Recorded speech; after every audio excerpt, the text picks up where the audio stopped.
Hi there, and welcome to the second tutorial video for Liquid Physics 2D. So in this video I'm just going to show off a few more UI features, and I'm just going to show some of the cool and kind of fun to play with features that you can immediately have a look at. So in the first video we created this very basic scene. We also created this static polygon shape as a basin. So if we want to edit this polygon shape, we just select it, and if you want to move a vertex, you hold down Control and just get your mouse near the vertex and drag it out. So I'm going to make this thing a bit bigger.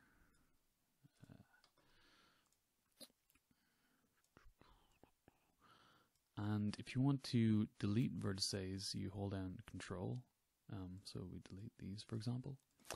And if you want to add new vertices to polygon, you hold down Alt. You get your mouse next to the point on the line where you wish to add the vertex, and just drag it out. Yeah, that'll do.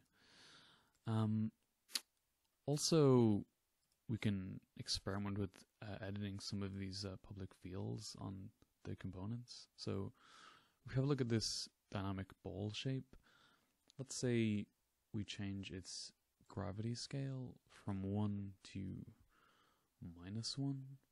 Now it will actually fall upwards against gravity. There it goes. I think the particles are looking a bit big, so I'll just make them a bit smaller. So this LP Manager prefab we dragged in earlier, if we just expand it, it's got a particle system beneath it, and that particle system has got a particle visualizer.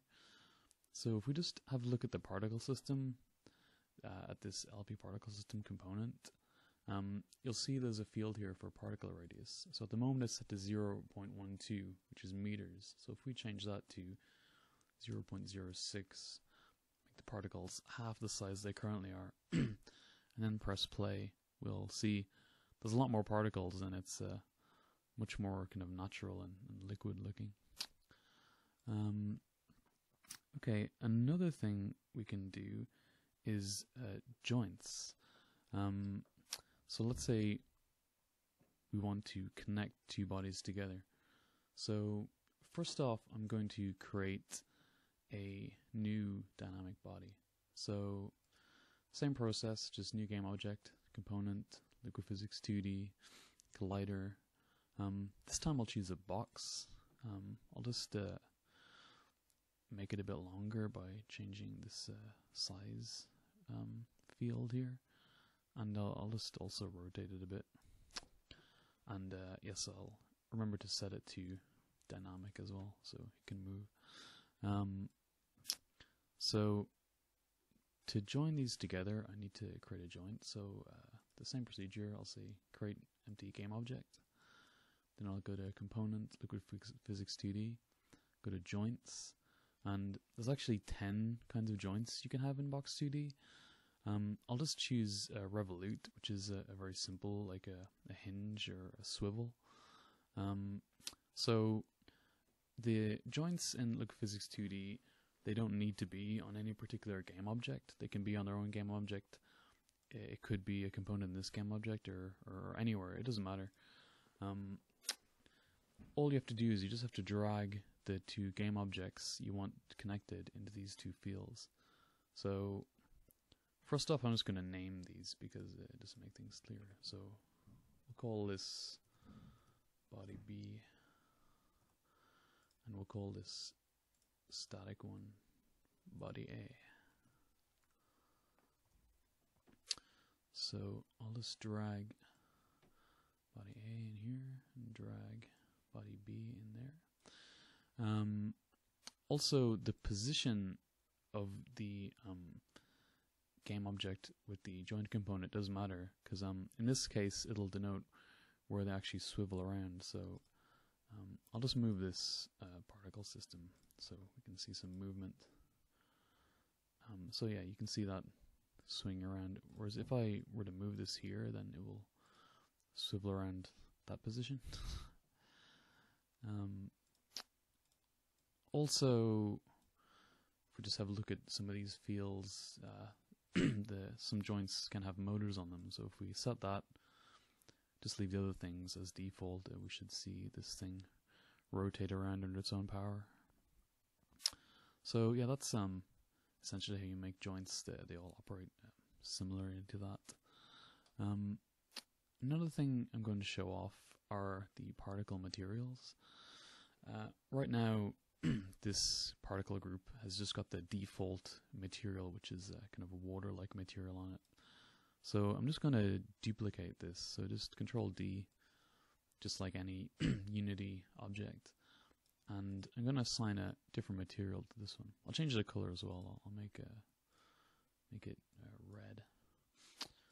So to assign a material, you create it and then drag it into this particle material field here. So it's very similar to assigning a physics material in Unity in its regular physics engine. So I'll just go to assets, and I'll right click like in one of these folders in the project view. I'll say create PL particle material. So now we have our new particle material. If we have a look at it, you'll see there's all these flags that you can basically tick on or off. And you can tick on as many of these as you want, and they'll all work simultaneously, but it's more expensive and it doesn't really make sense, so you'll probably only use one or two. So in this case, we're going to use the elastic one, so I'm going to tick that, and then I'm going to drag it into this particle groups slot there. So now when we press play, this thing ought to act like a big bouncy ball. Yeah, there we go.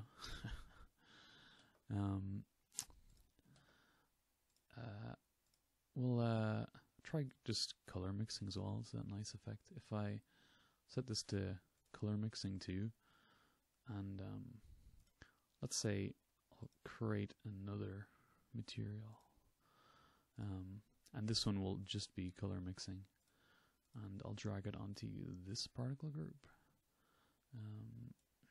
So now these particles should swap colors when they hit into one another.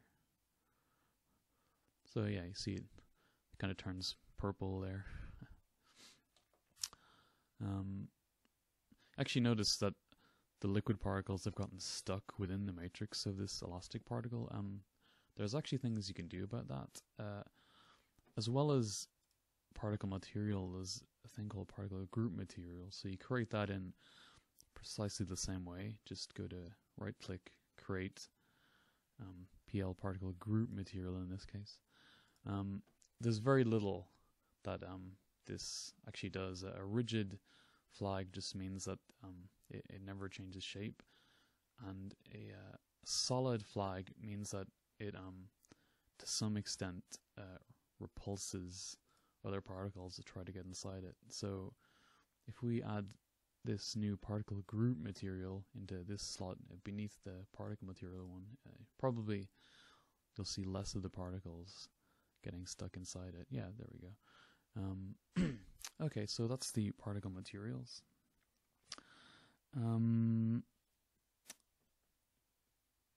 Okay, now I'm just going to show you some more prefabs. So already we saw the LP Manager prefab that you have to drag into every scene at the beginning. Another very useful prefab is this particle spawner. So if you drag that in and then press play, it just continuously spawns these particle groups all the time.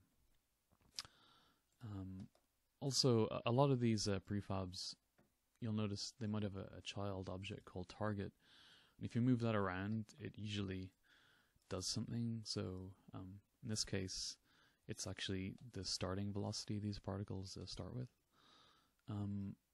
Also, if we have a look at this prefab, it's got a particle group, which is a box. So we can change the shape of this. So we can change you know, what group gets spawned. You know, we can obviously change how often it spawns, a lifetime we want to give these particles, so we're not creating infinite particles. So okay, I'll just show another prefab.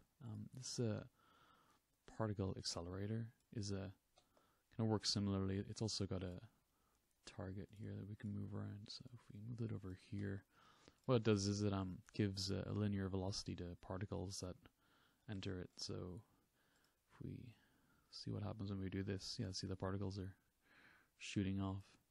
A really useful thing for particles is this destroyer, which just destroys any particles that enters it. So if we put that here, for example, we'll see the particles, they're being spawned, getting velocity added to them, and then being deleted. We can also move this around it in real time because it's being called every frame, so we can play with this. Similarly, let's say the particle spawner, we could you know, move its target around, so we can, you know, just have fun with that. Okay. Another cool thing is this manipulator, which it's actually very, very simple. All it is it just uses a particular kind of joint called a mouse joint. So if we hit play and let's say get our manipulator, and if we move its target around, this body that's attached to it will always try and get to the target position with a certain amount of force. So we can see we can overpower the motor on this joint. We're dragging around this this jelly particle, and yeah, we can just cause havoc, and it'll be very useful for, you know, you testing out your scenes. So what else have we got? Oh yeah, there's a raycaster, which is a little bit more advanced, but I just wanted to provide an easy way to do raycasts without having to fiddle around too much with code and coordinates. So you can just drag these 2 points wherever you want, and you just call a function on it to raycast, and it returns a nicely kind of ordered set of data for your raycasts. That's about it for the prefabs. There's also a body accelerator, which works the same as this particle accelerator, but it does so for dynamic bodies like this ball. And there's a body destroyer, which works just like this destroyer, except for bodies. Okay, so next thing I'm going to show off are the example scenes. Now, there are a lot of example scenes, and I highly recommend that you have a look through all of them. And you know, depending on the game you want to make, you'll probably find the techniques you want for your game somewhere in these these example scenes. You can, you know, mix and match things from different scenes, and maybe edit what I've done, and, you know, hopefully you should be able to do what you want pretty easily. Yeah, may as well say this. Okay, so yeah, first scene is just the most basic example, so we've created this already. Yeah, one thing you do notice that this debug information comes up here, so it tells you how many things it creates at the beginning of the world, like 858 particles, for example. You can turn that off if you want in the LP manager by turning off debug messages. All these debug stuff is always disabled when you do a build anyway, because it costs performance, so there's no point for it. This next scene shows all the different, well, most of the different kind of body and shapes you can have. So this has got negative gravity scale. This one's extremely bouncy. This one can't rotate. This is a body with multiple fixtures on it. This is a bullet body. It never sleeps, and even if it's going really, really fast, it can never accidentally pass through something else. This is a sensor body, which it isn't affected by gravity. It isn't affected by collisions, but you can use it to detect where things are. Then this next scene just shows all the different particle types. Well, not all, but just some of them once again. So there's the elastic one. This crazy snake-like thing is the spring particle flag. Here we've got the color mixing ones. I'll just play that again. You can see the colors mixing together. I think these are also viscous particles, so they're kind of a bit like pudding or something. This scene shows all the different kinds of joints you can have, some of which have motors and some which don't. So there's the revolute we had earlier. This is a weld joint. There's prismatic, string joint. I've kind of made a little car here with these wheel joints. I think my favorite is actually the gear joint. All these 3 joints are joined together by 2 additional gear joints, and this one here at the end has got a motor on it, and the other ones don't. So this one, as this turns, it actually functions like a mechanical gear, and it turns this and then ratchets this up. Next scene is, this is just an example of some of these particle spawners. Just kind of having a water fight. These have got a lifetime set, so that when the particles get a certain age, they just get removed, so you don't end up having infinite particles and your system eventually grinding to a halt. They're also color mixing. You can see the colors mixing together as they collide.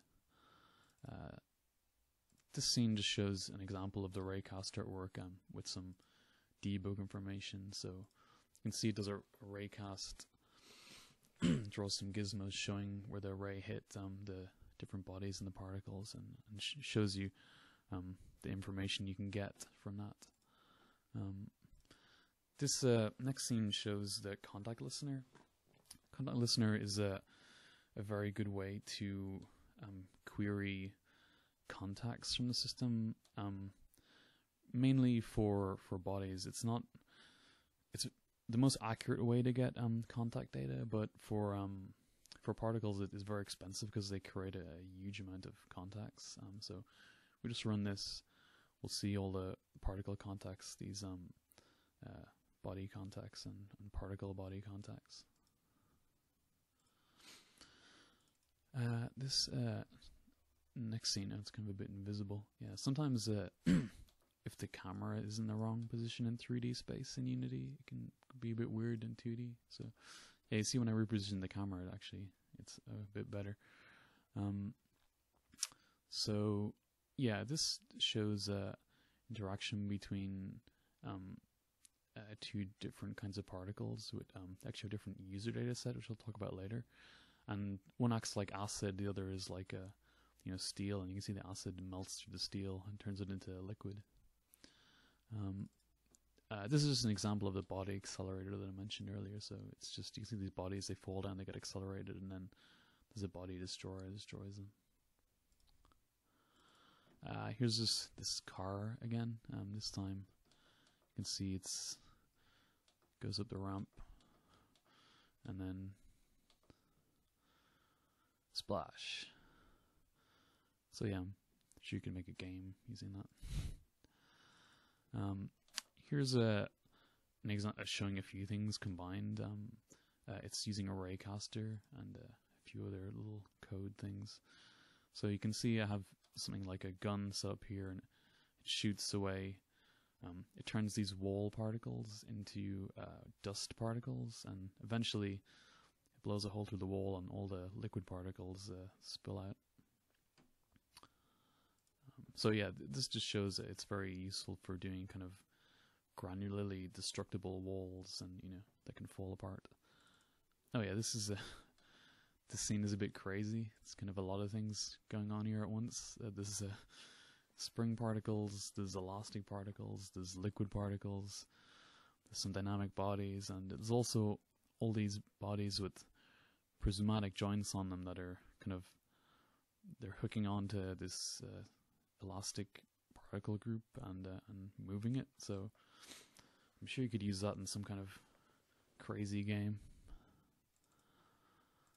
This next scene is kind of a very common thing people immediately like to do with particles. Is they have lava, they have water, and when they meet they create, in this case, wall particles, solid ones. So just showing that you can do this with this engine, but you can do it with thousands of particles, and if you could run this on a mobile device. So because this library is optimized for mobile and to basically be cheap to run. Then the melter. This is just showing. This is, you've probably seen this before, but just changing particle flags while the simulation is running. So you can see that this did have elastic flags, but then it just got turned to water, like it melted. Yeah, I've added a special function to explode particles. So this is showing this off. You see this this body falls down. It had a sensor attached to it, and every particle that was in that sensor basically got exploded.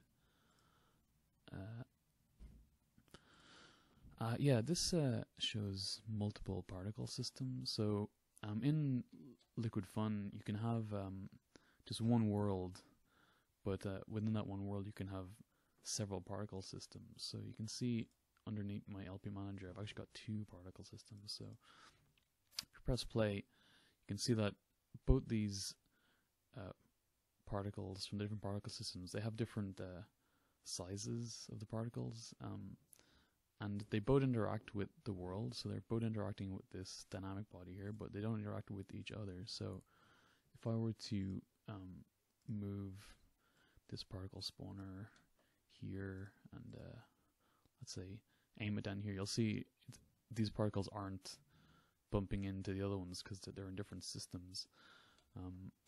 Also, I've just set the 2 systems with different gravity scales. So one has got a negative gravity scale, so they're falling in different directions. This multiple particle systems is very, very useful, and I'd recommend it. Probably the case where you'd want to use it is, let's say you had 2 areas in your level in your game, like 2 pools of water, and let's say they never ever interact with each other during the game, and even if they do, you don't care what happens. It would be a very good idea to have them as separate particle systems, because this saves a lot of overhead, because it means that each particle system is calculated independently. So you're cutting down on the amount of calculations due by each one ignoring the other one. Okay, so let's say next scene is, oh yeah, this is I've just one thing about the we have the LP manager, we have the particle system, and the visualizer, which is the thing that draws them. I've tried to make this modular, so you can write your own visualizers, or you can have a class derived from one of my visualizers that draws things a bit differently. So in this one, we're actually drawing the particles color based on their lifetime. So you can see they start off white, and as they approach death, they get redder and redder until they're eventually you should see them disappear. Yeah, there we go. They're kind of popping out of existence there. And this one, it's the same deal, but I'm just drawing based on velocity. So you can see, depending what the particle's velocity is, it's going to have a different color. I've put a manipulator in here as well, because it's just kind of it's fun to play around with this, get some cool effects. Next one is weight. So it's the same deal again, just drawing by the weight, which is the pressure. So this is kind of like an engineer's simulation or something. And similar, it's got this thing, so we can see the pressure waves moving through the particles there. I'll just mention that as well as having a special drawer for these scenes, also in the particle system itself, you can set some of these bools here to basically tell the particle system what information to get from all its particles every frame to draw them. So it just makes it a bit more efficient. So here we actually are not interested in the particle's actual color, but we do want to get its weight, because that we're using to draw it. So normally like the position is always set by default, and so normally you just want to get the colors and whatever else you want for your game. Yeah, this next scene just shows an example of the Particle Accelerator. So we've seen this before. Here are just particles with lifetimes. We've pretty much seen this before as well. You just see three groups they start with different lifetimes and they disappear. Yeah, I quite like this next scene. It shows a cool use of a particle accelerator. So I've made this arrangement of static bodies here, and I've just put this little particle accelerator down here in the bottom, just like a pump. And there's a particle group here. So we play the scene, the particles settle down, and after a few seconds, this thing activates. And you can see it's pushing the particles up through the pipe. You can even see the pressure increasing as more of them are together, because there's an additive shader in this case. And then they all get pushed up into this upper vessel. And I think after a few seconds, the pump shuts off, and you'll see them fall down again. Yeah. This scene is just an example of using particles to when they collide with bodies. Actually, I believe, yes, I'm using the contact listener to do this. I'll talk about the contact listener and querying in a lot more detail later. Yeah, here's just a kind of a random fun scene where we have a particle spawner attached to a dynamic body, and it kind of acts like a rocket. Test part body contacts. I think this is just a test scene. It's pretty boring. Yeah, I think we're just when the particles contact this body, they just have a force added to them. So yeah, final scene is the waterfall, which I think shows quite nicely the particles interacting with bodies in a kind of something you could use in your game. So you can see this stream of liquid is turning this revolute joint here, and this revolute joint and this prismatic joint are connected with a gear joint. So eventually this closes, it butts against this wall, and this can no longer turn, and then the water flows differently. So okay, that's been my tour, and thanks for watching.